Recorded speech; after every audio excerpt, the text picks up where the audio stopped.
जय हिंद। आज हम लोग बिहार बोर्ड का हिस्ट्री का फर्स्ट चैप्टर शुरू करने जा रहे हैं, जो कि हमारा फर्स्ट चैप्टर है प्रारंभिक नगरों की कहानी, हड़प्पा सभ्यता का पुरातत्व।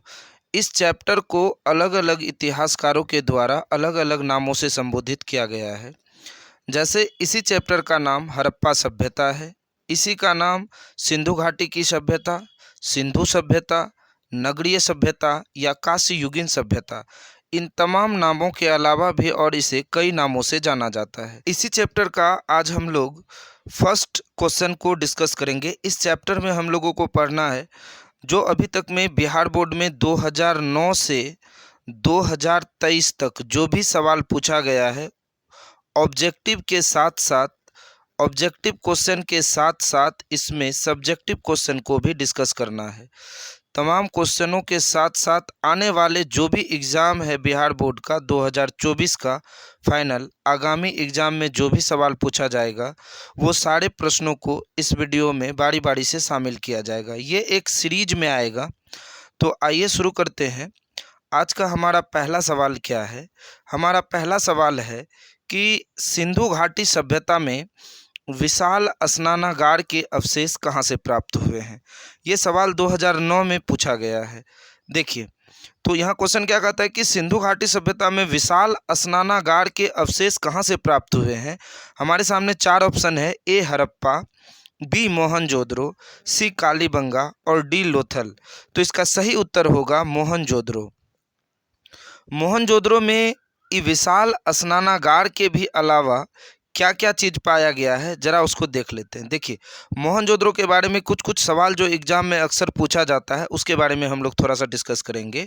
मोहनजोदड़ो सिंधी भाषा का शब्द है जिसका अर्थ होता है मृतकों का टीला। एग्जाम में ये भी सवाल पूछा जाता है कि मृतकों का टीला हड़प्पा सभ्यता के किस स्थल को कहा जाता है। तो इसका सही उत्तर हो जाएगा मोहनजोदड़ो।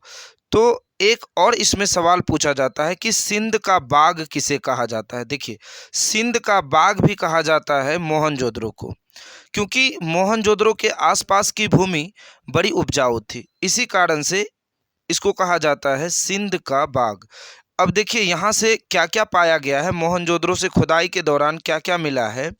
तो यहाँ से मिला है 1398 मोहरें, पुजारी का सिर, मोम के सांचे, कांस्य की नर्तकी, सभागार, सीप का पैमाना, सूती कपड़े के अवशेष, पानी का जहाज, हाथी का कपाल, शिलाजीत, गाड़ी के पहिए, मेसोपोटामिया की मोहरें, दाढ़ी वाला मनुष्य की प्रतिमा, हाथी दांत की तराजू, पशुपति की मुद्रा आदि वस्तुएं मोहनजोदड़ो से प्राप्त हुई। अब आइए समझते हैं आगे कि जिस तरह से मोहनजोदड़ो से इतनी सारी वस्तुएं प्राप्त हुई है, उसी प्रकार हड़प्पा से कौन कौन सी वस्तुएं प्राप्त हुई है खुदाई के दौरान, कालीबंगा से कौन कौन सी वस्तुएं प्राप्त हुई है और लोथल से कौन कौन सी वस्तुएं प्राप्त हुई है।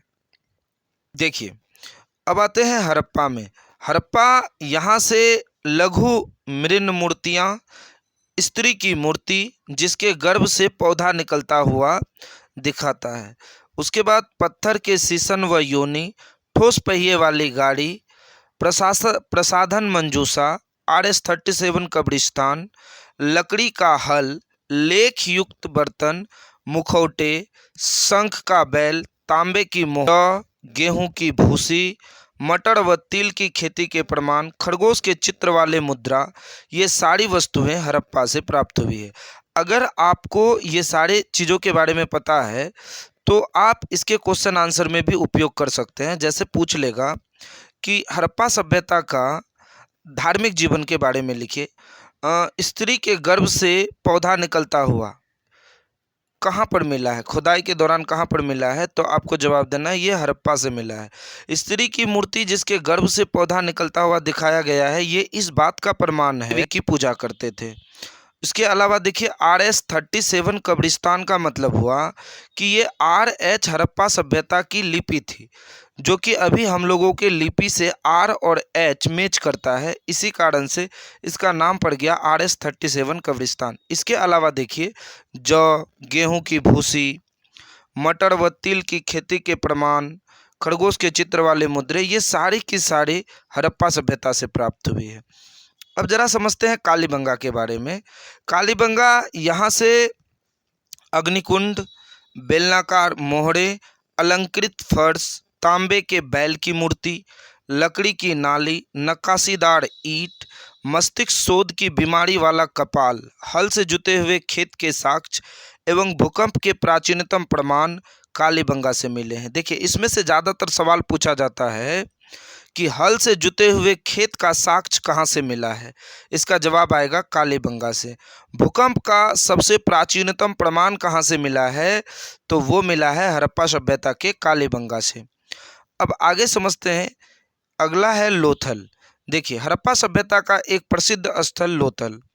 लोथल से हमें किन किन वस्तुओं की वस्तुएं प्राप्त हुई है, तो यहाँ से फारस की मोहरें, धान व बाजरे के खेती के प्रमाण, आटा पीसने वाली चक्की, हाथी दांत का पैमाना, मनके बनाने के कारखाना, कुत्ते की मूर्ति, बकरी की हड्डियां, सावाधान एवं गोदी, जिसको बंदरगाह कहते हैं, इसका प्रमाण हमको लोथल से मिलता है। उम्मीद है आप लोगों को सारी बात समझ में आई होगी। मिलते हैं हम लोग नेक्स्ट वीडियो में। अगर आप इसका एक स्क्रीनशॉट लेना चाहते हैं तो ले सकते हैं।